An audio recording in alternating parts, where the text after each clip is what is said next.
때는 당나라 시대 요곤이라는 선비가 있었다. 그는 초야에 파묻혀 살며 그저 낚시를 하고 검은고를 뜯는 것을 낙으로 여기는 이였다. 그의 초막은 낙양의 남쪽 만인산이라는 곳에 위치해 있었는데 여우들이 많이 살아 이를 잡으려는 사냥꾼들의 발길이 끊이질 않는 곳이었다. 한 번은 요곤이 길을 걷다 사냥꾼 하나를 마주치게 되었는데 그물 가득 여우들을 잡아오고 있었다.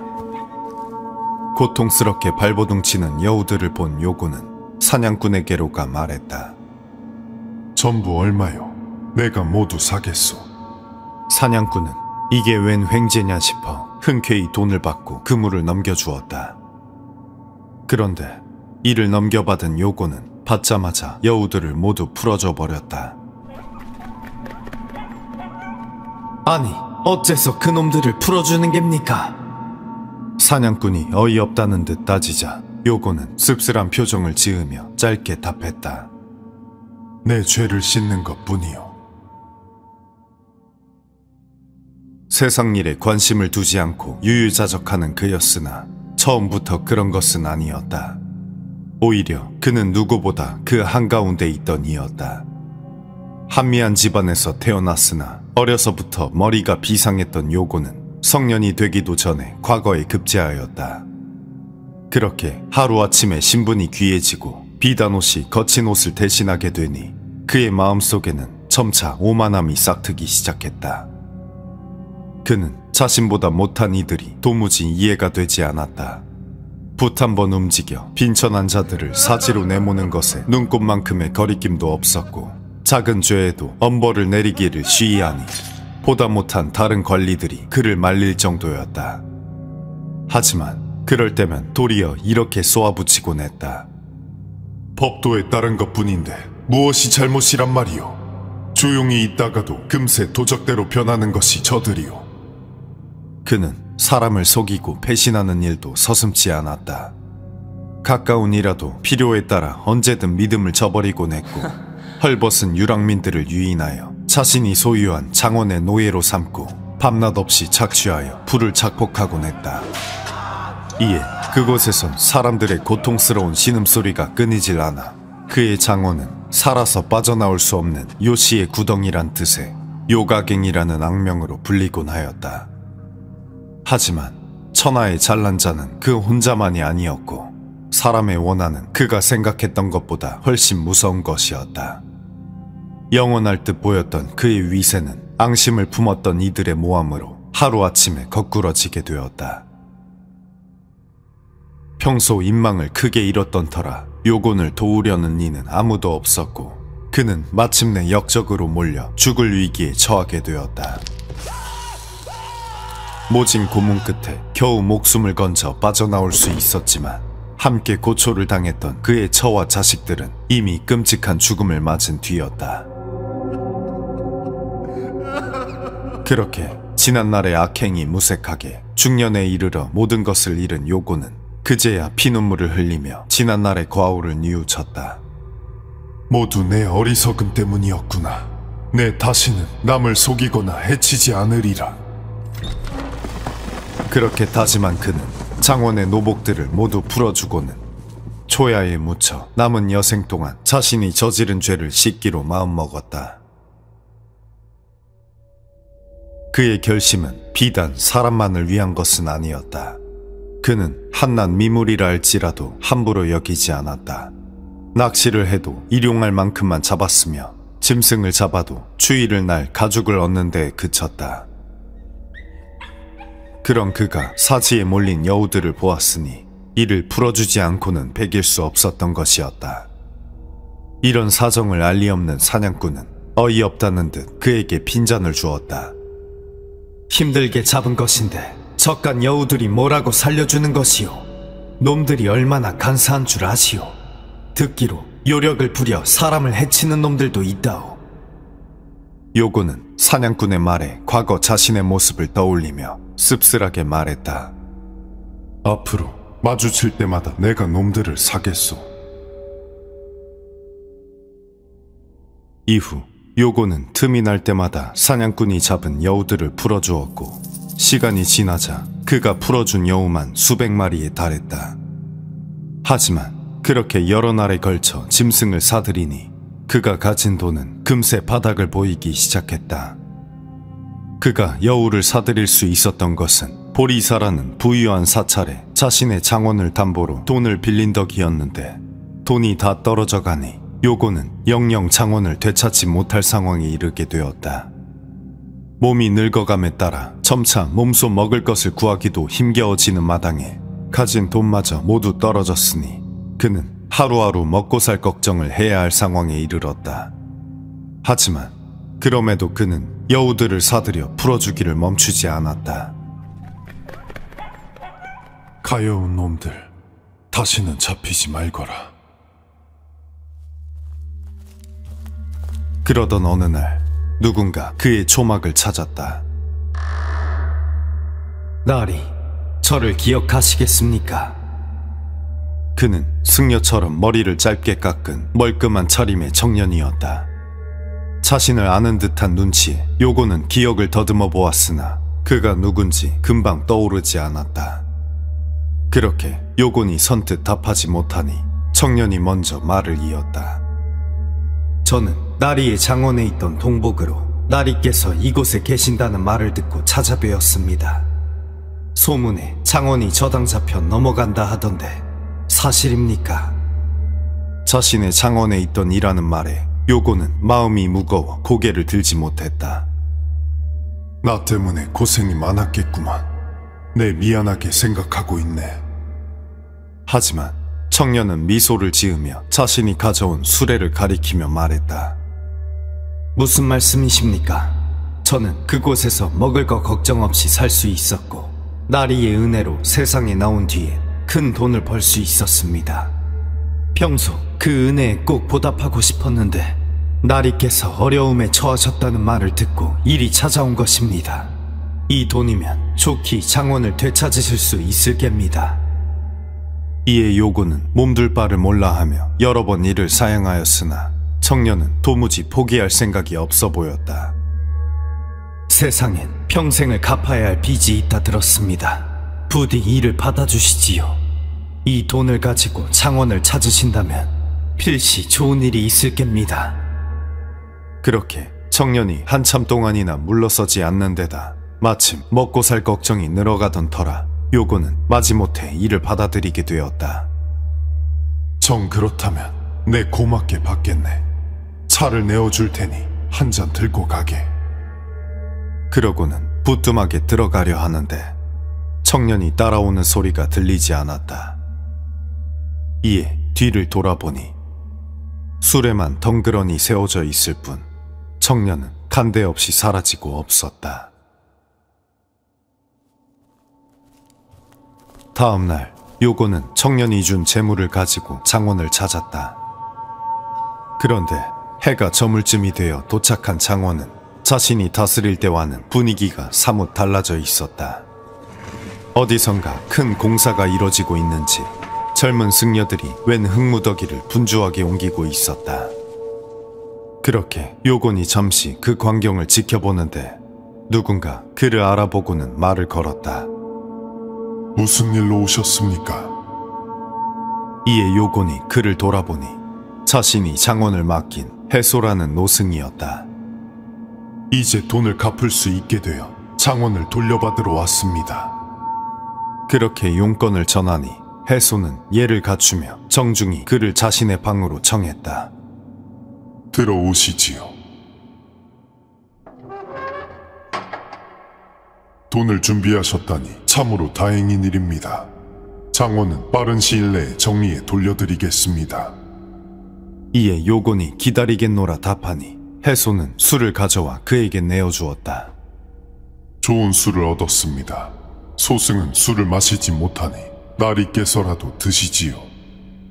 그러한 뜻밖의 환대에 요곤은 감사를 표하고는 그와 담소를 나누며 술잔을 기울였다.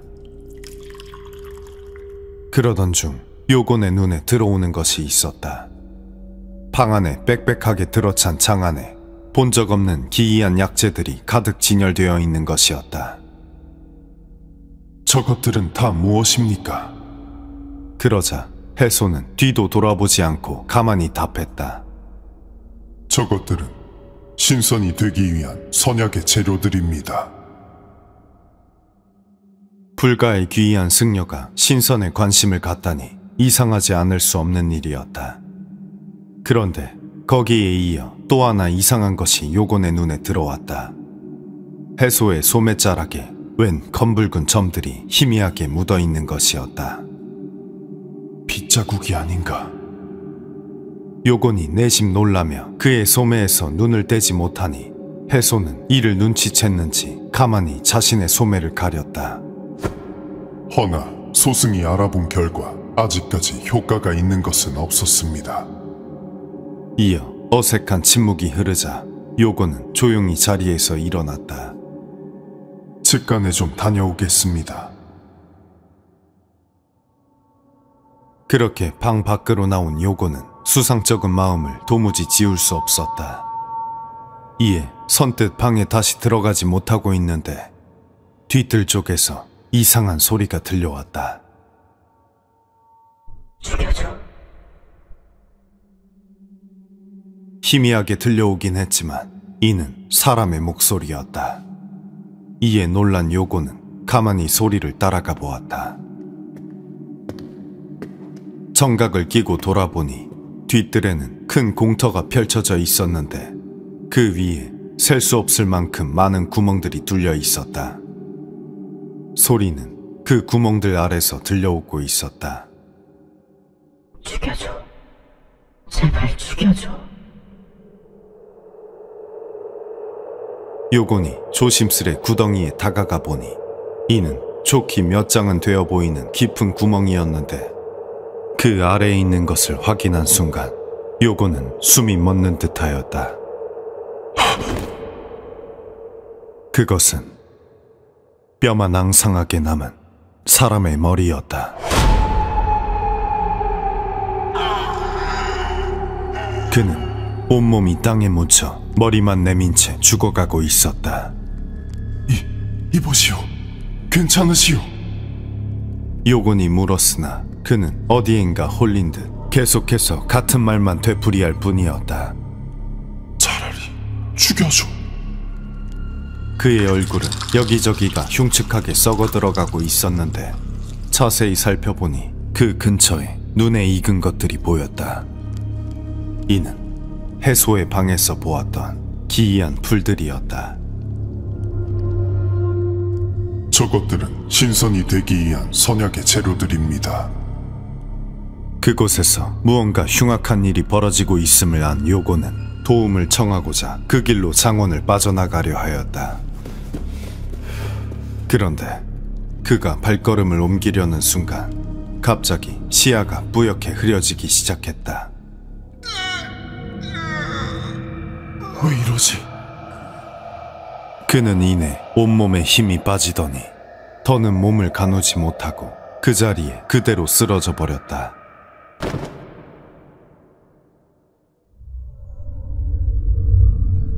얼마나 지났을까? 요곤은 어두컴컴한 구덩이 속에서 정신이 들었다. 그의 몸은 땅속에 단단히 묻혀 있었고 위를 올려다보니 구덩이 위엔 웬 사람들이 그를 내려다보고 있었다. 그리고 그 가운데 있는 이는 다름 아닌 해소였다. 술을 잘하시더군요. 이게 뭐하는 짓이오? 해소는 웃으며 구덩이 아래로 웬 풀무더기를 던졌다. 이는 아까 방에서 보았던 약재들 중 하나였다. 공들여 구한 것이니 꾸준히 먹도록 하시오. 약효가 있다면 당신은 신선이 되어 그곳을 빠져나올 수 있을 것이고 그렇지 않으면 그곳에서 죽어 부처가 될 것이외다. 해소는 신선이 되기 위해 약재를 연구하며 요곤의 장원에서 사람들을 잡아다 생체 실험을 벌이고 있던 것이었다. 간밤에 요곤이 보았던 구덩이들은 모두 사람들이 들어있던 것이었다.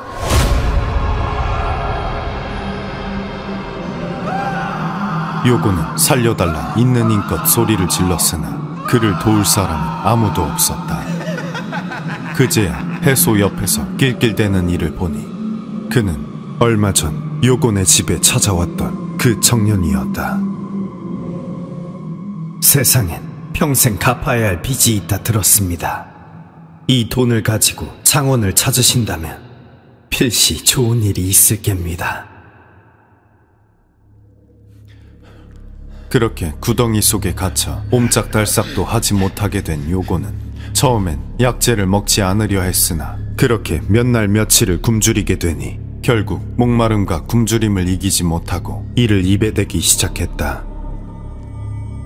그런데 그 약 기운이란 몹시 불쾌한 것이어서 약을 먹을수록 그의 정신은 혼미해져 갔고 그의 온몸의 살은 모두 썩어 들어갔다.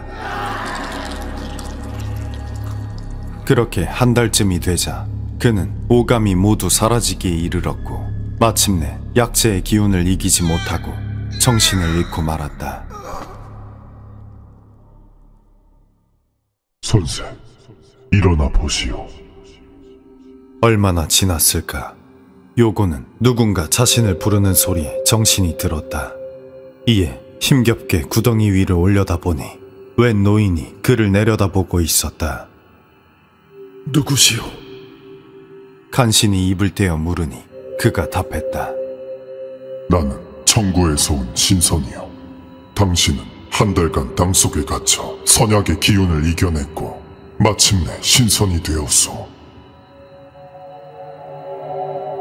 그 같은 기이한 말에 요곤은 꿈인지 생시인지 분간이 되질 않아 선뜻 무어라 답하지 못하였다. 그러자 노인이 말을 이었다. 당신은 이제 스스로의 힘으로 능히 그곳을 빠져나올 수 있을 것이나 그 방법을 모르는 것 같아 내 알려주러 왔소. 그게 무엇이오? 눈을 감고 모든 산염을 없애시오. 이에 더 잃을 것도 없다 생각한 요곤은 지푸라기라도 잡는 심정으로 그의 말에 따라 눈을 감고 모든 생각을 없앴다. 그러자 이내 무언가가 그의 몸을 붙잡는 듯한 느낌이 들더니 땅이 저절로 파지고 몸이 솟아오르는 것이 느껴졌다. 이윽고는 살갗에 신선한 바람이 느껴지자 요곤은 조심스레 눈을 떠보았다. 그는 과연 어느새 구덩이 밖으로 나와 있었다. 이에 놀라 주변을 둘러보았으나 그에게 방법을 알려준 노인은 이미 사라지고 없었다. 실로 내가 신선이 되었단 말인가? 그때 구덩이 밖으로 나온 요곤을 본 해소의 제자들은 깜짝 놀라 달려오더니 그를 붙잡았다. 그리고 잠시 후 이야기를 들은 해소 또한 숨을 헐떡이며 달려오더니 요곤에게 황급히 물었다. 바른 대로 말해라.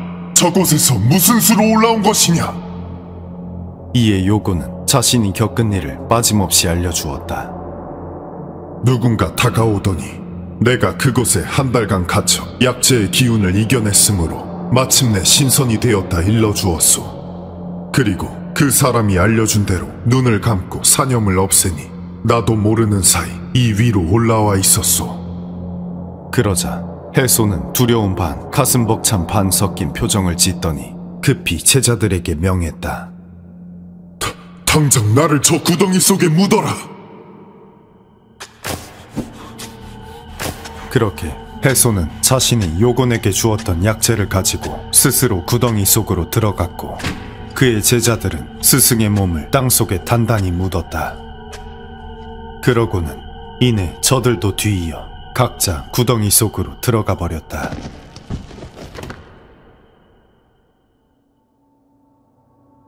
그렇게 홀로 남겨진 요곤은 아직도 조금 전 일어난 일을 믿을 수 없어 가만히 선인의 말을 곱씹었다. 나는 청구에서 온 신선이요. 그런데 문득 공터를 감싼 숲을 너머에서 기이한 것들이 보이기 시작했다. 이는 영롱하게 빛나는 웬 푸른색 불빛이었는데 처음엔 두어 개이던 것이 이내 수십 개로 늘어나더니 점차 요곤이 있는 쪽으로 다가오기 시작했다. 무엇란 말인가? 이를 자세히 살펴보니 그것들은 단순한 불빛이 아니었다. 이는 푸른색 광채를 띤 기이한 형체의 사람들이었다. 그들의 수는 점점 늘어나다 이윽고는 수백에 달하기에 이르렀고 금세 공터를 가득 메웠다. 이에 요곤이 두려움을 느끼며 그들의 움직임을 살피는데 그들은 마치 약속이라도 한 듯 갑자기 주변에 큰 돌덩이들을 들어올리기 시작했다. 그러고는 일제히 바위를 던져 해소와 제자들이 들어간 구덩이를 막아버렸다.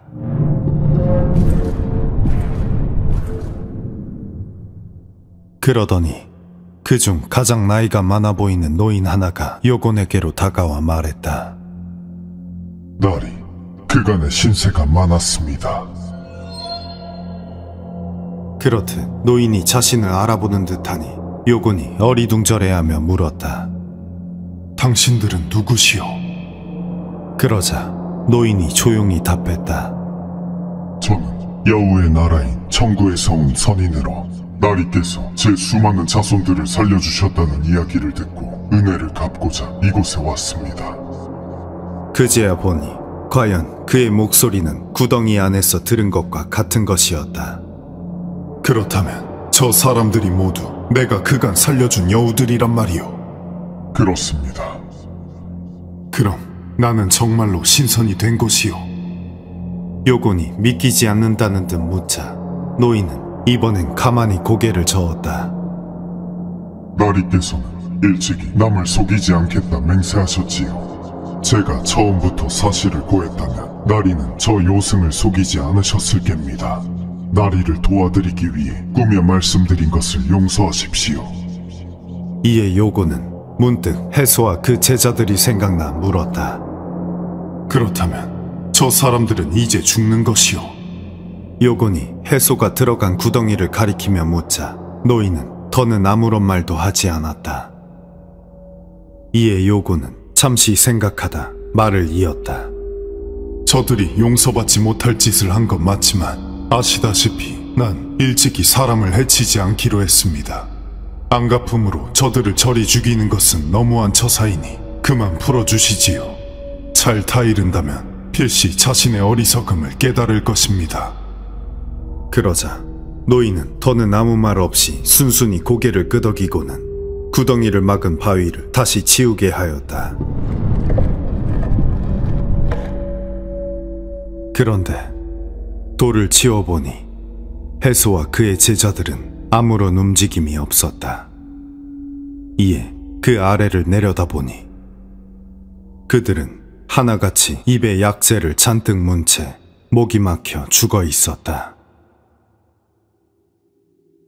이에 노인은 자손들에게 그 땅을 메꾸게 하고는 요곤에게 그중 젊은 여인 하나를 보이며 말했다. 일전에 살려주신 제 자손들 중 저의 여식입니다. 홀로 사신 지가 오래인데 괜찮으시다면 제 딸과 혼인하는 것이 어떠십니까? 하지만 요곤은 고개를 저었다. 나는 스스로 지은 죄가 깊어 일가족을 모두 죽게 만든 적이 있습니다. 어찌 그런 일을 반복할 수 있겠습니까? 그러자 노인이 미소를 띠며 말했다. 나리께서는 과연 세 가지 악재를 모두 가지고 계셨습니다. 첫 번째는 소년에 출세하여 오만해지는 것이요. 두 번째는 중년의 아내를 잃어 외로워지는 것이며 마지막 세 번째는 말년을 비난하게 살다 죽는 것이었지요. 하지만 제 자손들에게 베푸신 은혜로 나리는 일생의 빚을 갚으셨으니 이제 능히 그 악재에서 벗어나실 수 있을 겁니다. 은혜는 평생 갚아야 할 빚이라 들었습니다. 부디 저희가 이를 갚을 수 있게 해주시지요. 그러자 요곤은 십수년간 가시가 돋친 듯 편치 않던 마음 한구석이 녹아내리는 듯했다. 이에 서글프게 눈물을 흘리며 노인과 여우들에게 말했다. 감사할 사람은 오히려 나입니다.